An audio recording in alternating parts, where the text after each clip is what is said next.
పంచతంత్రంలో చిన్నయ్య సూరి గారు చెప్పిన కథ అధ్యక్ష. ఇది పంచతంత్రంలో చిన్నయ్య సూరి గారు చెప్పిన కథ అధ్యక్ష.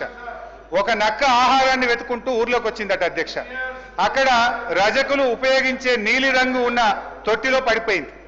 ఆ నక్కకి ఏమైపోయింది, ఆ తొట్టిలో పడితే ఆ నక్క ఒంటి నిండా నీలి రంగు అంటుకున్నది. ఆ నీలి రంగు అంటుకున్న తర్వాత అది మళ్ళీ అడవిలోకి పోయింది. ఇదేదో కొత్త జంతువు అనుకొని అడవిలో ఉన్న జంతువులన్నీ భయపడ్డాయట అధ్యక్ష. ఈ నక్క కూడా ఇదేదో బాగుంది, అందరు నాకు భయపడుతుందని నేను దేవుడు పంపిన దూతను, ఈ రోజు నుంచి నేనే మీకు రాజును అని ఆ నక్క అన్నదట అధ్యక్ష. జంతువులు భయంతో అంగీకరించాయి. ఆ నక్క జంతువులను అనేక రకాలుగా కష్టపెట్టే భరించాయి అధ్యక్ష.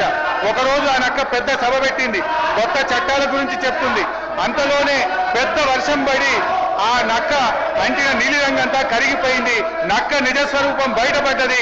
మాయ మాటలతో మారువేషాలతో పెట్టే భ్రమలు ఎక్కువ కాలంలో నిలవదు అన్నది ఆ యొక్క నీతి సూత్రం అధ్యక్ష.